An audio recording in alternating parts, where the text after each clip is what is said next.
calls Malaysia home. Malaysia is one of only 12 countries in the world endowed with mega biodiversity.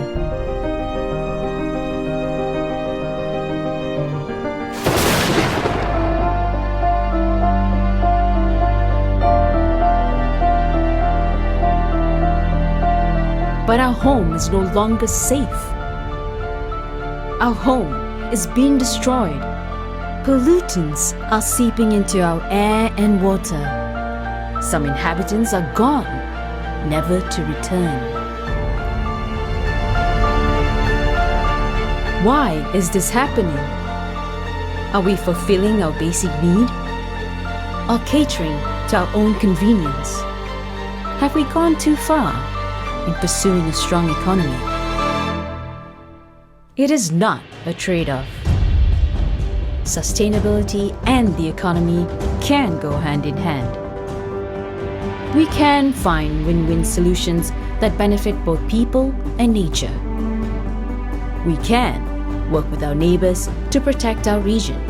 We can partner with global leaders to achieve mutual goals, guided by international agreements and frameworks, like the EU Green Deal, which propels EU and its partners towards carbon neutrality by 2050.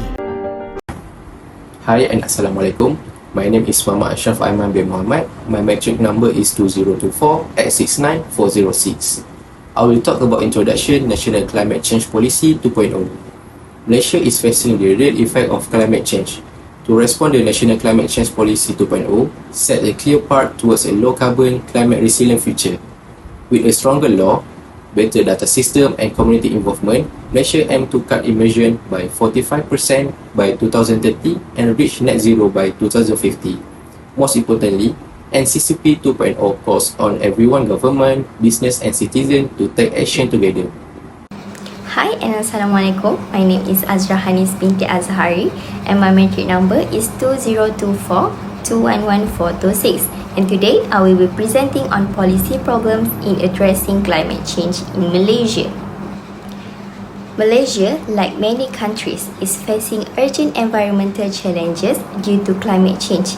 In this presentation, I will cover three major climate-related to policy issues. The first one is the increase in greenhouse gas emission. Second, the economic impact of climate-related disaster and our commitment and effort under international climate agreements. Let's begin with the greenhouse gas emission.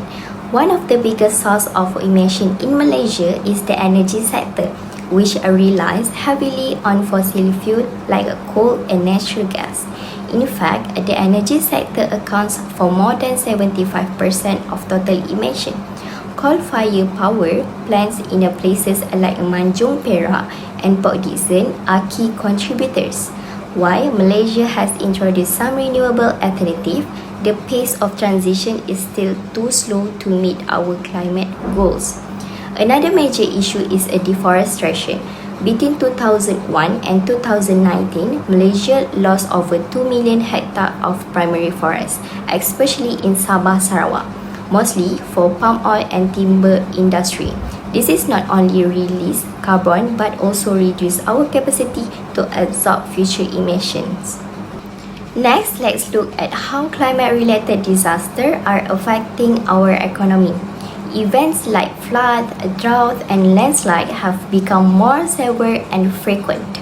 A striking example is the December 2021 floods, which displaced more than 70,000 people and causes over 6.1 billion in damage. Public infrastructure like roads, schools, and hospitals were severely affected. We have also seen drought in northern Malaysia affecting paddy farming in Kedah and Perlis. Beyond physical damage, this disaster reduced productivity, disrupt business, and increase poverty, especially vulnerable communities. The last one is a Malaysia global commitment. As a signatory to the Paris Agreement, Malaysia has a pledge to reduce its emission by 45% per GDP unit by 2030 compared to 2005 levels. We are also aiming for net zero emission by 2050.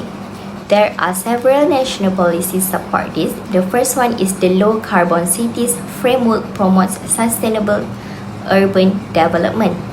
The second one is the National Energy Transition Roadmap, which is NETR, launched in 2023, focused on increasing renewable energy sources like solar, hydro, and bioenergy. However, the progress is slow. Challenges include limited financing, weak environments, and our ongoing dependence on carbon-intensive industries such as oil and gas. 4 policy objectives. The first one is achieve net zero emission by 2050. Malaysia aims to reach net zero greenhouse gas emission through clean energy, low carbon development, and green technology, aligning with its international climate commitments. The second one is mainstream climate action into all sectors. Climate consideration will be integrated into national, state, and local planning, ensuring that policies, governance, and development decisions support sustainability across the board. And the third one is strengthen sectoral response to climate change. The policy promote effective climate action into all sectors using science-based, risk-informed approach.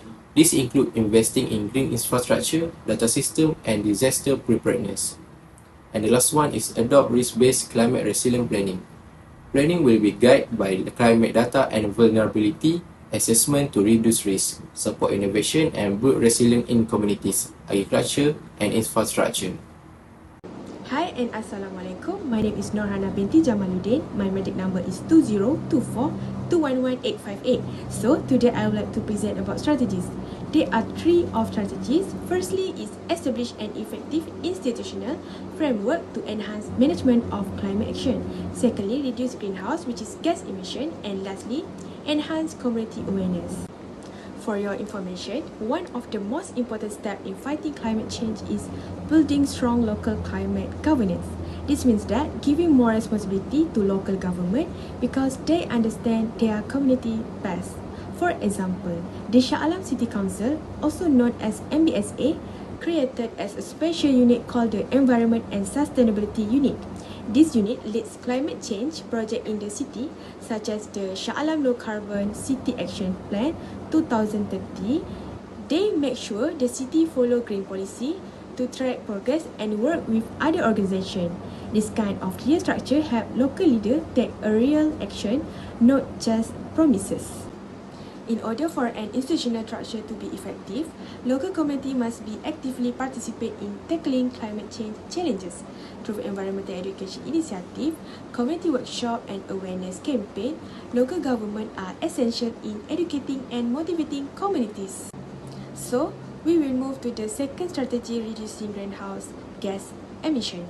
Greenhouse gases GHG contribute to global warming while having a significant influence on climate change. In order to tackle this issue, Malaysia government has implemented several strategic measures to minimize greenhouse gas emission. One of the main initiatives is the successful implementation of the Low Carbon Energy Transition Policy, also known as the Low Carbon Energy Transition Roadmap, which is LTED. For example, Malaysia has already started this with the Low Carbon Energy Transition Roadmap. It is supported by groups like the Energy Commission and DNB. This plan helped the country move from fossil fuels to renewable energy like solar, hydro, and biomass. At the same time, Malaysia is encouraging the use of electric vehicle and public transport such as train and buses to reduce traffic and air pollution. For example, replacing fuel car with the electric ones not only lowers emission but also make the air cleaner and city healthier. Lastly, enhance community awareness. Climate action is not just the government's job. Community and individuals play a big role too. Under Malaysia National Climate Change Policy 2.0, there's a strong focus on climate education and outreach. For instance, school now teach students about climate change, and awareness campaign use a video and infographic to show how daily habits like saving electricity or using less plastic, which is a good strategy. Community also taking action by planting trees and setting up rainwater and harvesting system. these small actions, when done together, create a big impact. When people understand the problem and feel involved, they are more likely to take action and support green policies. So that's all from me. Thank you for listening. Hi, my name is Nur Sabrina Shaira binti Muhammad Sahuri. My matrix number is 2024669132. As for the strength, the first strength is the commitment to achieving the net zero greenhouse emission GHG. NCCP 2.0 is largely based on Malaysia's pledge on achieving the net zero greenhouse gas emission by 2050. So one of the key pillar strategy is the long-term low emissions development strategy (LTLEDS) that emphasizing the extensive decarbonization strategies and the carbon dioxide removals, both nature and technology based. For example, TNB Bukit Selambau Solar 2 Sdn Bhd has secured the finance up to 185 million for the large-scale solar project LSS. The TNB president and their chief executive said that this LSS project is a step forward towards achieving a sustainability path and will also open up the new opportunities for the energy transition for the TNB business growth and the long-term sustainability. The second strength is the support for vulnerable communities, which is this means government is to make sure that no one is left behind, especially those who are affected by the climate change like flood victims or people living in the poor area. According to the NCCP 2.0, Malaysia has taken early actions to protect these communities by using an inclusive and fair approach. For example, the National Disaster Management Agency (NADMA) plays an important role in helping people during floods, especially places like Sabah and Sarawak.